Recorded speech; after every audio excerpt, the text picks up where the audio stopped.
True confessions. Are you ready?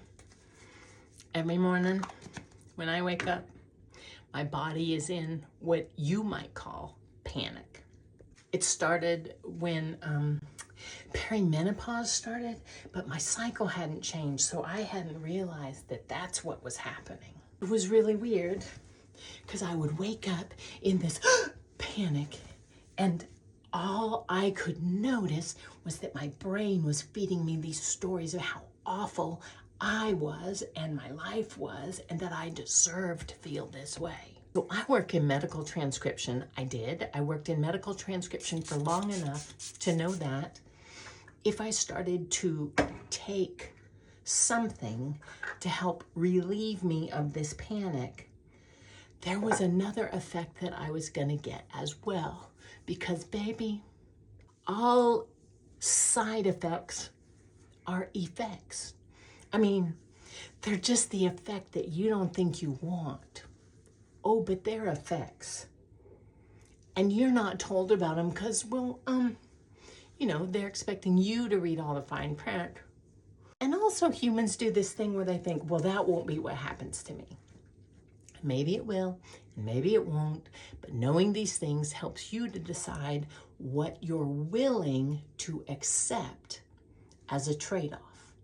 And I wasn't willing to accept as a trade-off what I knew, so many of the options at that time, I'm 58, so this is probably 13 years ago, I wasn't willing to accept the side effects. And I didn't talk to other people about the stuff in my head.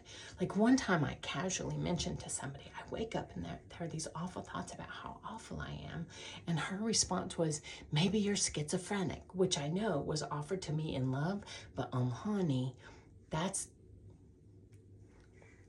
not what schizophrenic is. So here's the great thing about that happening to me. Why is it great, Brandy? I know. Doesn't sound like it's great. It wasn't great in the middle of it. Like in the middle of it, I just kept wondering what was wrong with me. What is wrong with me? But here's what I found out. I was the one that got to decide if something was indeed wrong with me. And how did I do that? I started by when I would wake up first thing in the morning, and I would feel the sensations, and I would hear the story of how awful I was. And I'm gonna tell you what, I had been a self-proclaimed people pleaser for a long, long time. And here's what I noticed.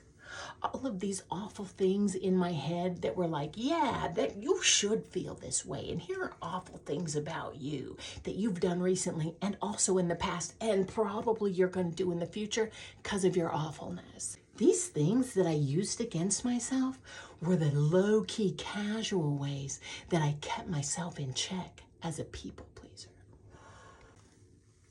In the words of Spinal Tap, it was turned up to 11. So somehow in my head, this image dropped of the Frankenstein movie, the old one, where, Frankenstein is standing there and he's like, rah, because the monster's freaked out, the Frankenstein monster.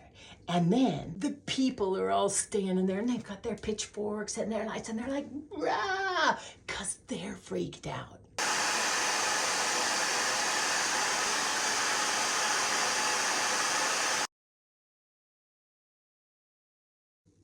So here's the thing that I realized with these pictures. They both felt the same way, but they didn't know how to communicate it to each other. They were both afraid, which made them both aggressive. Because the stories they told themselves about the other.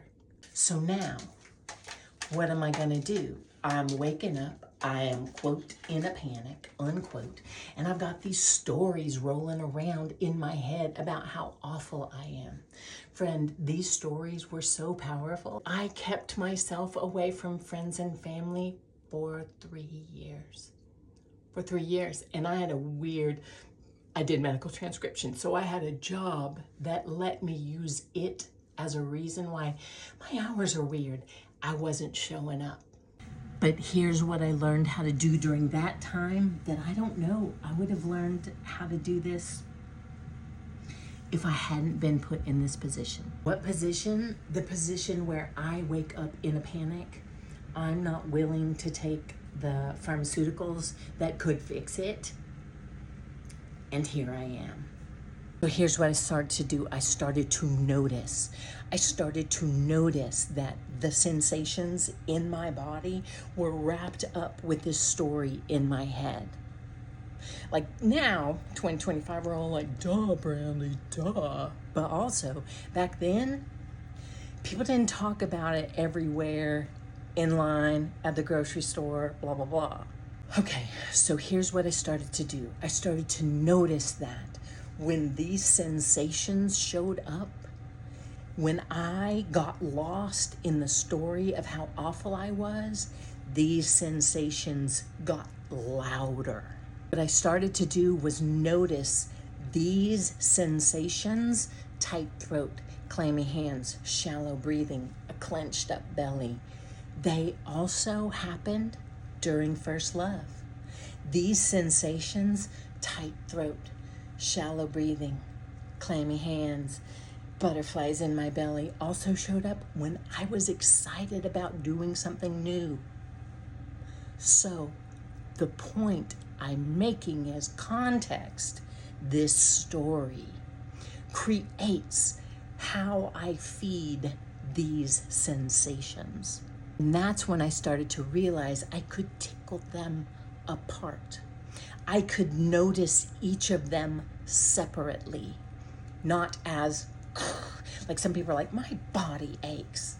Right, but does your earlobe ache? Because you've lumped it all together. They're tangled all together. The story and the sensation, when they get tangled together, you think it's just one thing, but it's a lot of things. And it could mean a lot of different things depending on the context. So tomorrow, join me while I share with you how, when I started to have hot flashes, and I did decide that I was going to indulge in a pharmaceutical thing, BCP, that I had previously taken before I was with my beloved and he got fixed. So I thought, meh. I'll share with you how the ringing in my ears taught me how to shift my attention even more. How the things that showed up in my body and in my mind because of the transition of hormones helped to help me have an even better life, because they backed me in a corner where I got to decide either something was incredibly broken about me, or I could get interested, I could get friendly with my humanity and learn how to be sturdy in myself. I didn't have those words then, but I have those words now. And when you want that for you too, you know where to find me. I have one-on-one and a little class called Sturdy, Not Sorry. And if you go into my face and go into my links where it says Brandy L. Moran, Sturdy Not Sorry is a class that you have access to forever. And the one-on-ones, it's called Sliding Door Sessions. Come and play.